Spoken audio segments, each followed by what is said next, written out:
Few people in history have managed to build companies that have continued to be associated with them even years after they left.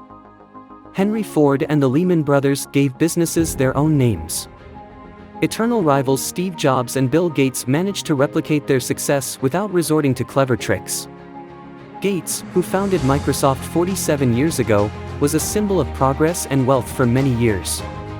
The emblem of his company is seen every day by millions of computer users around the world, and ratings of the wealthiest people in the world invariably include him in the top 5.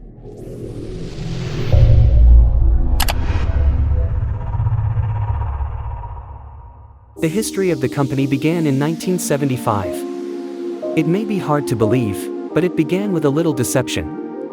In the same 1975, two friends Bill Gates and Paul Allan put everything on the line. The young men offered an improved version of the BASIC language to MITS, the company that created the Altair 8800 computers. It seems to be nothing unusual, but the whole deception was based on the fact that the buddies just did not have an improved version of the language. Of course, the suggestion made the company executives very interested, and they even made an appointment to talk to the young programmers in person. And luckily before this meeting, Bill and Paul had had 3 weeks. During this time they had time to prepare everything, so the contract was signed that day. But who are Bill Gates and Paul Allan? And how did they get into programming in the first place? William Henry Gates III was born in 1955 in Seattle to a family where all the men were extraordinary. His great-grandfather was the mayor of the city, his grandfather was the deputy head of a national bank, and his father worked as a lawyer. Bill also has 2 sisters. In general, the family did not need anything. The boy was lucky to study in one of the most prestigious schools in Seattle with excellent learning equipment. Actually, Gates was able to develop his programming skills. By the way, by this time there were already some mini-computers in school, and Bill even had access to one of them. But considering the fact that we are talking about the 60s, few people at that time still knew that computers are the future. Much less a high school kid. His friends preferred to devote all their free time to various sports and disciplines, but little Billy liked to sit at the tables. Of course, in such a family there were high expectations for Bill, but the boy was so shy and withdrawn that his mother even had to take him to sessions with a psychologist, suspecting that this behavior of Bill was not just simple childhood shyness. But he had his strengths. Thus, studying in elementary school, the boy already showed his unique intelligence. His teacher recalled how he once voiced a 3-page passage verbatim, after watching it only once. But in spite of his parents' pronounced leadership qualities, Bill did not adopt this trait from them.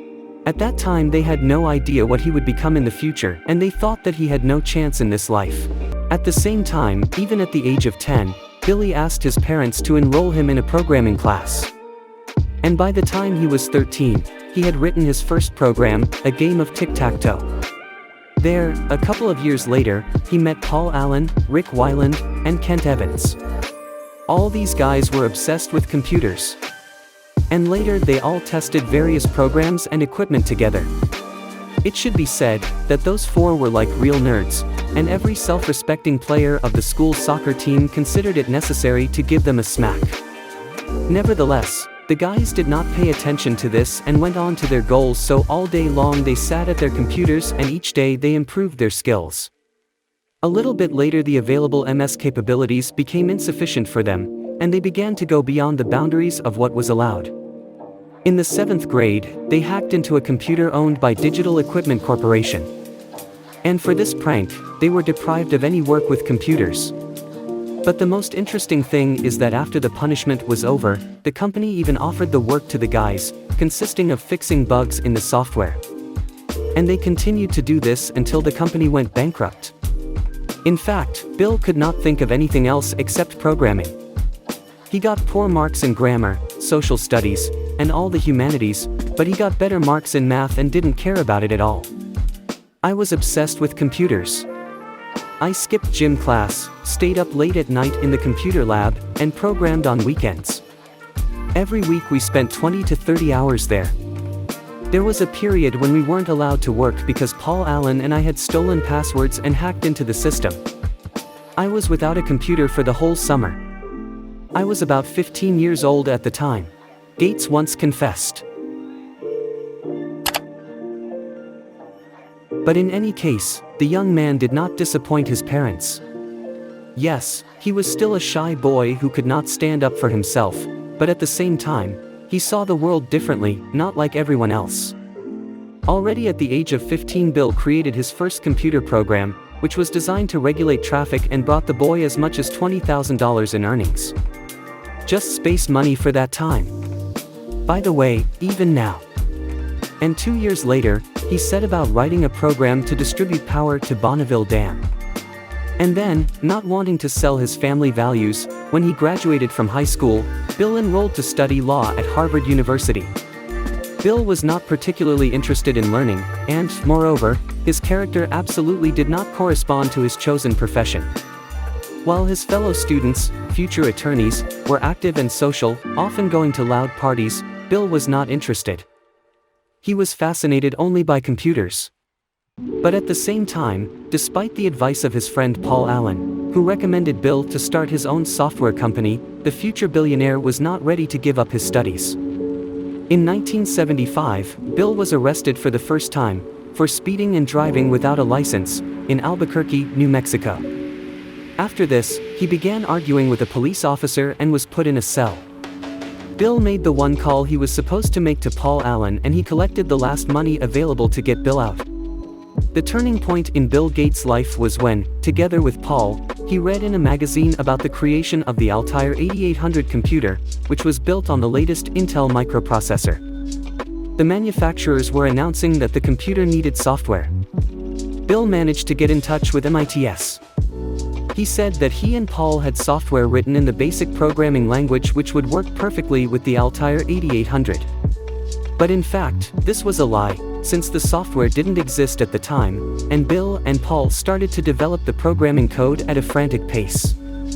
As a result, Paul Allan and Bill Gates were hired by MITS, a company that sold computers as a set of parts. And the buddies, in addition to the contract to develop the software code, were given an office to work in as well.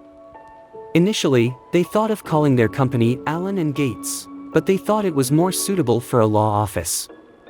So Paul came up with another name. It is believed that this is where the history of Microsoft began. And the name was written with a hyphen, short for microcomputer and software. Within a year of working for MITS, the hyphen in the name of the Gates and Allan company disappeared, and on November 26, 1976, a new trademark, Microsoft, was registered at the New Mexico County Clerk's office.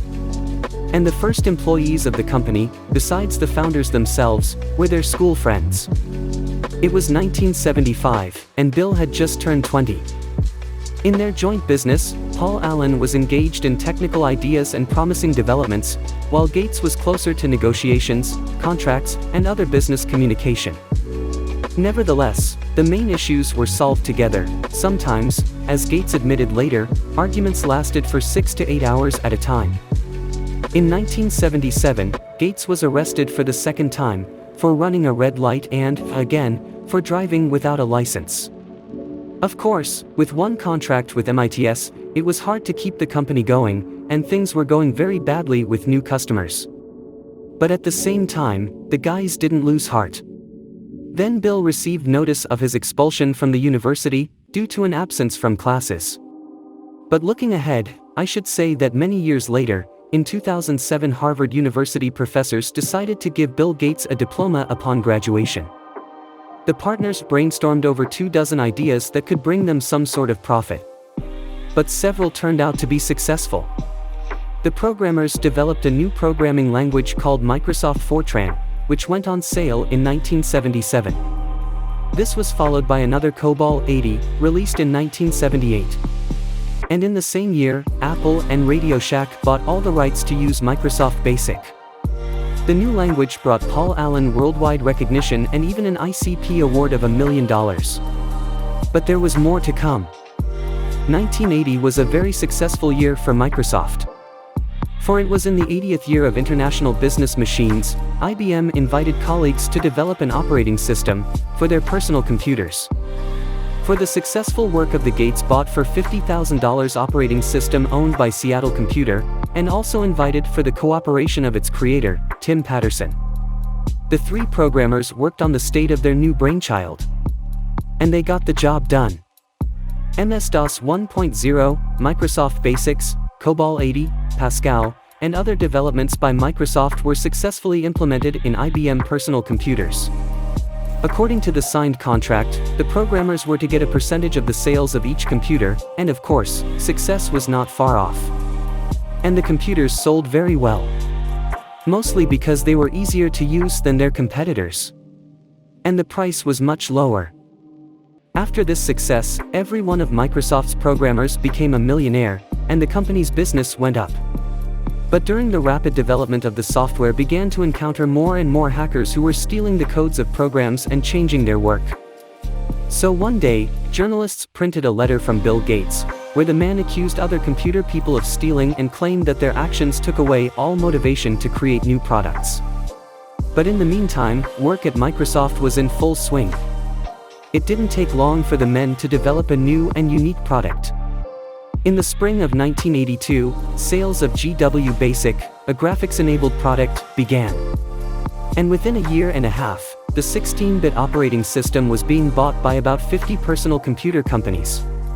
But there was more to come.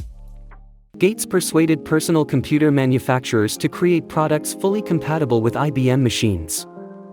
He was heard, and 80% of the machines produced were installed with MS-DOS. The result was that Microsoft was on its way to monopolizing the market. By this time, Paul owned 36% of the company, leaving Gates with 64%. But to the surprise of many, in 1983, Allan sells some of his shares and leaves the company. No one could understand such a strange decision of the programmer, and only 28 years later he would publish a book where he would tell about the real reasons for leaving. According to him, Gates was completely obsessed with money, and working with him was simply unbearable. Be that as it may, Paul's departure from the team did not particularly affect the company's future.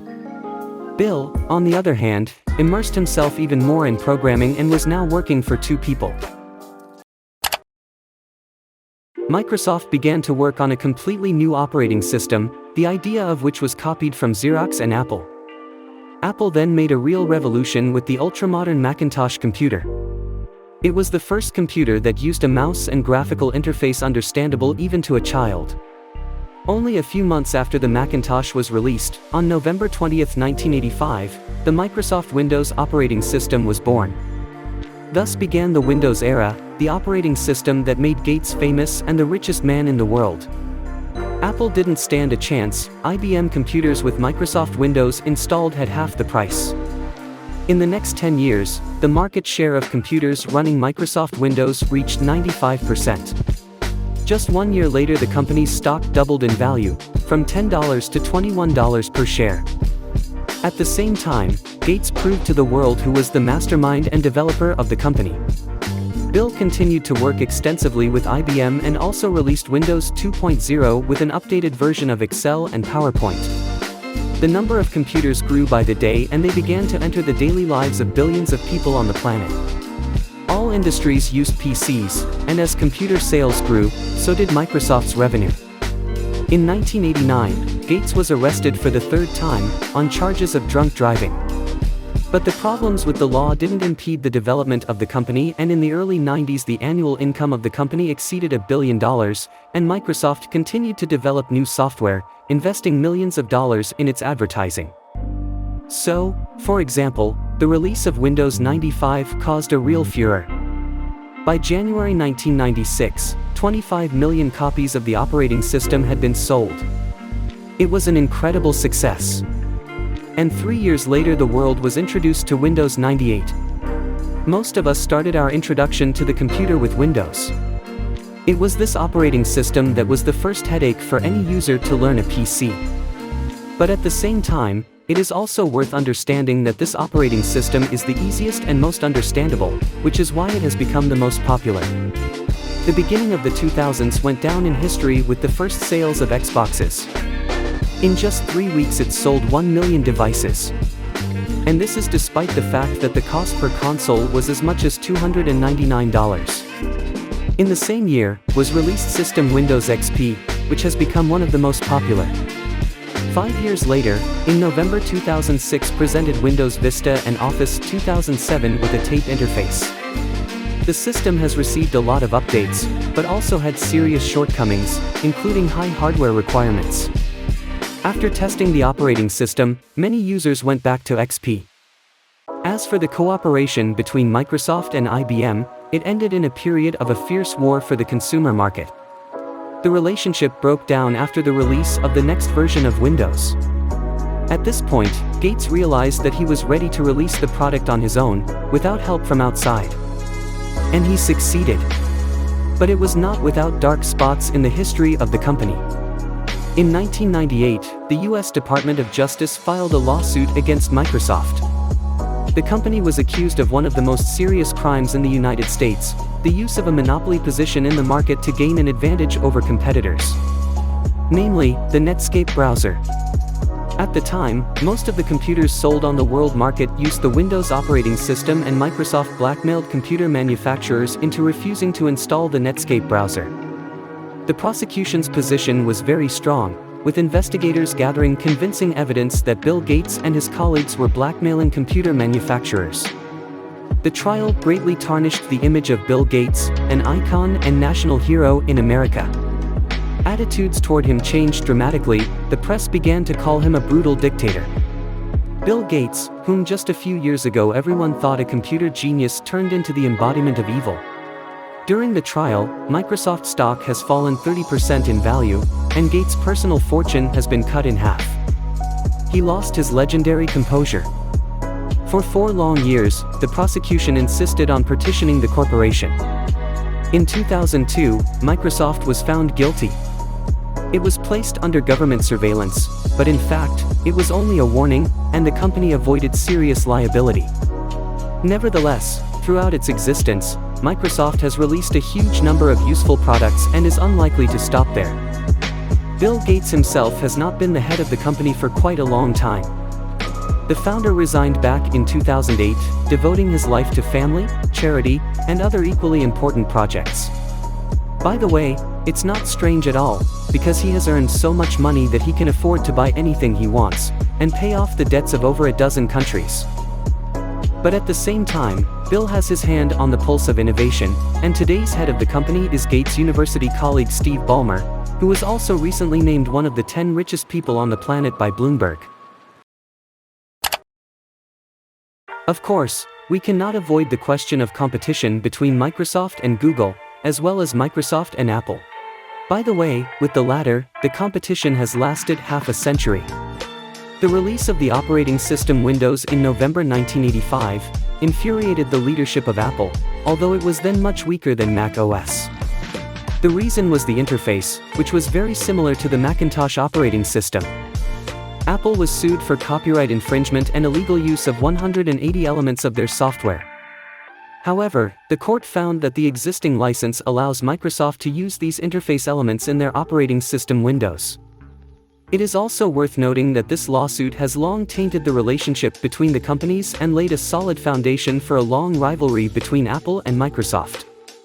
According to Gates, he and the former head of Apple were not only eternal rivals but also friends. They talked a lot on personal topics. Thanks to Jobs, Gates learned the main lesson of business: gather around yourself competent and reliable people, to whom you could pass the business of a lifetime. As for the conflict with Google, it started in the 2000s. It was based on a competition between internet browsers and search engines, released by these companies.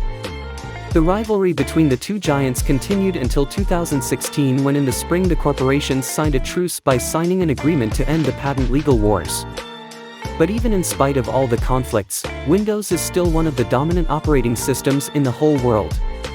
Over the years it has developed a decent library of programs, without which it is difficult to imagine a modern personal computer. Whatever the task before you, you are sure to find a program to solve it. Some of these applications are unique and not available on other platforms. Already without Gates at the helm, Microsoft went through the most serious fall of quotations during the global crisis of 2008, to $15 per share, acquired the Estonian-developed messenger Skype, unsuccessfully tried to compete with Apple in the smartphone market with the operating system Windows Phone. Now Microsoft is trying to diversify its business and developing several third-party activities: Xbox game console, video game developer Mojang, which developed Minecraft, and the business social network LinkedIn. Microsoft remains one of the leading tech giants in the world today. In 2019, the corporation's market capitalization exceeded the $1 trillion mark.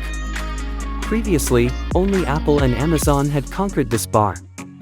Today, Bill Gates increasingly visits various educational institutions to give his lectures on success and share his life experiences. He speaks about running a business and global issues of humanity. Gates is also one of the record breakers in the amount of money donated to charity.